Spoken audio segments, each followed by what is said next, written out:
Hey everybody, this is Dr. Blakeney. Welcome to the view of the USS Constitution. It is still a commissioned U.S. naval ship, and it has been in the waters since 1797. It was built in the Boston Harbor. That's where it is today. So if you're ever in Boston, it'd be a great place to visit. Its nickname is Old Ironsides, and it fought in North Africa, in the Mediterranean, in the late 1700s, and then also in the War of 1812 against the British Royal Navy. Since then, it's traveled around the globe representing the United States, and it is also occasionally brought out of the harbor, oftentimes by a tugboat, but occasionally they will bring out the sails, which weigh up to 1,000 pounds each. We're going to look at three specific parts of the USS Constitution. We're going to talk first about how the thing moves, how it operates. Then we'll talk about battle and how the ship was used during battle. And finally, we'll talk about the different roles of the people in on the ship. Let's start with the wheel. The wheel is something you'd oftentimes think the captain does the wheel, which turns the rudder, which makes the ship go one side or the other. But actually, the wheel itself was just used by one of the seamen. Any of the seamen, 150 of them or so, were able-bodied and willing, and they moved the ship. You had other people, the captain certainly never touched the wheel, and then you had other people that directed different things, but they didn't touch the wheel either. It was moved by just average people. The sails themselves, the masts were up to 175 feet high. Some of them were, the sails themselves weighed 1,000 pounds, and they were almost as big as a basketball court. Heaving them up and down, they would oftentimes have to just do that by hand. They might have had small winches, but really it was just physical manpower. These people were exhausted. We'll talk about that in just a little bit. Next, let's move into sail drills. So they've constantly practiced moving sails up and down because during battle, that's what you had to do to position the ship and whatnot. On merchant ships, you would often have a lot less sailors, and many of them would die from exhaustion. It was so hard. Being a sailor was not a whole lot of fun for the most part. Sleeping, they would sleep in hammocks under the deck, but they basically slept in two shifts. So one shift would go from 8 p.m. until midnight, and then they'd switch out with the other people, and they would go, another crew would move into the hammocks, and that is how it worked. They slept in hammocks, but it was loud, noisy, obviously moving in the water, so not very comfortable, but you were so tired, you would just go to bed when your head hit that hammock due to exhaustion. The head, or the bathroom, was in the front of the ship, and it was basically just holes that were cut out of wood. Obviously, cleaning it wasn't that desirable a job on the ship, but it actually wasn't the least desirable job. I'll talk about that in just a second.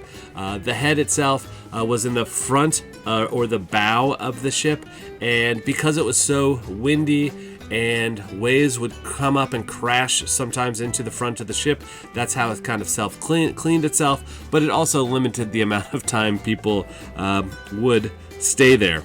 I just talked about the least desirable job, and that was holy stoning. And what they had to clean the ship constantly. So cleaning the planks or the ground, the wooden planks, they'd get some sea salt.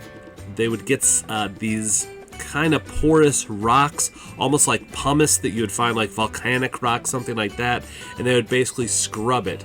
There'd be a line of sailors, and they would move up and down one side of the ship and then the other, but the bad part was they had to lift their pants up to their knees so they wouldn't get them dirty or ruin their pants, and so they're moving on their knees after they've just scrubbed rocks onto the deck with sea salt. You could imagine, not that great. I did forget eating. They would have meals regularly, oftentimes some type of soup or something like that, but they also had grog, which was right before dinner. They would have a whiskey and water drink, and they actually had to drink it in front of a officer so that they would not hoard it or sell it or whatever else the case may be. But it was essentially to keep them happy, but also keep them in line. Let's quickly talk about fighting. During fights, when they were attacked or when they were attacking somebody else, they constantly drilled over and over. And you actually had the sailors. I mentioned there's about 150 on the ship, but then you also had Marines. And the Marines were not there to do anything with the ship other than fight when they had battles. So they would not be hoisting the sails, they wouldn't be manning the wheel or anything like that. They were constantly training how to use their muskets. Moving on, we're going to talk about different parts of the ship, and I think we'll talk about the bottom of the ship first. In the very bottom, you had the magazine, which is where you kept gunpowder, and that room was lined with copper, and everybody had to wear felt shoes so they wouldn't cause any sparks, because obviously a spark could ignite the gunpowder, which would essentially destroy the ship immediately. At the same time, it couldn't be damp because damp gunpowder doesn't work very well, so they had to keep it dry, but also definitely not have any fires. When they were actually at battle, there were a couple different places where people were fighting. We had the gun deck, which is the part where you'd have the cannons, and that was three things that were described were hot, everything was heavy, the guns were heavy, you're constantly in fear of them breaking, they were dangerous, and it was awfully smoky in there. So they trained a lot to make sure they knew how to use the cannons while they were in a battle. In addition to that, you had on the main deck, you had in the back the quarter deck. The quarter deck was where the officers were most likely to be, especially it was a more formal place. In a school, it might be, for example, like the administrative building rather than like the classroom buildings or something like that. A little more formal. You were a little more polite there if you were a sailor. You more respectful, etc. But this is kind of the classroom for young officers to learn what the older officers did throughout the day and how they led a battle. That was what the quarterdeck. So that's the back of the ship. The front of the ship, you'd have the Marines fighting. You'd have cannons as well. And then up top, you have the main top. And the main top is the area. It's about half the size of a tennis court. So one half size of a tennis court. You had people fighting. They used muskets to shoot the enemy. They were also constantly ropes were breaking, things were breaking, so they had to fix those on the fly as well. Of course, if you got sick, you would go to the sick bay. They could hold like 12 patients or so. And back in the late 1700s and early 1800s, medicine was kind of a mess. We didn't have much. We had knowledge about the body, but we didn't know what we were doing per se. So it was often just being restful, being in a little cleanlier, clean environment, and having a better diet that were the things that were most likely to make you recover from being ill. The doctors themselves, sometimes what they did was helped you out, and other times it might kill you. Burial at sea was really interesting.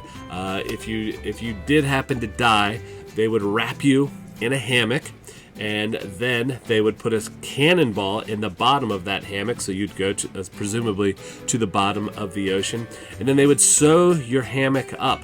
But the last stitch they would do is they would actually send the needle through your nose, and that was to double check to make sure that you were dead. And then you would be buried at sea. There'd be a ceremony, and they would essentially carefully push you over the edge like that.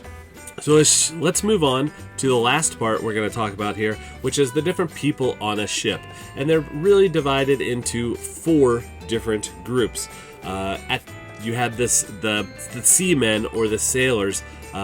And I said before, there's about 150 of them, and the ship had about 450 people on it total. So the seamen did all the grunt work. They did all the cleaning. They did all the sail work. They piloted the ship in the sense of moving the rudder. They would clean everything. So that was their job. Then you had the Marines, and their job was to attack when they were under attack or attacking somebody else. The next group you had were the officers, and there were lots of officers on a ship, and they took roles of different things. So for example, comparing it to a school, they might be like the teachers, where the seamen would be considered the students per se, or the Marines, and then you have a lot of officers, and the officers would take care of different groups and have different responsibility. You'd have different levels of officers, so you'd have young officers that are learning what to do, and then you have more senior officers who are leading maybe bigger groups of people, bigger responsibility. And then at the top of the ship, or the highest level, was the captain, who is ultimately responsible for everything on the ship. Decided who they were going to attack, when they were going to attack. They decided if they were going to retreat. They decided on what route they took. They decided on when people were going to sleep, eat, etc. So they were kind of in charge of all that, just as you might expect. A couple interesting things. The officers themselves had a wardroom, and that wardroom was an area where they could gather, and the Marines or seamen would not go there, the sailors. The wardroom was a private area. They had their own table. It was almost like being at a restaurant. They would actually buy their own food and drink, and they would have a little cubicle for themselves. The captain had a much, not maybe larger area, but an area that was, considering he was just one person, the captain would have what would be considered enormous quarters compared to everybody else. But with all the responsibility they had, they needed a place where they could work, have meetings, sleep peacefully, etc. So that's where the captain would be in their own, in what we call the captain's quarters. Well, I hope you enjoyed this quick tour of the USS Constitution. If you ever get a chance, you can visit it in the Boston harbor. There are people from the Navy. They're actually, it's still commissioned, it's still in operation, and so there will be personnel from the Navy who can show you around. Totally worth a visit. And with that, I hope to see you in the classroom soon. Take care. Bye-bye.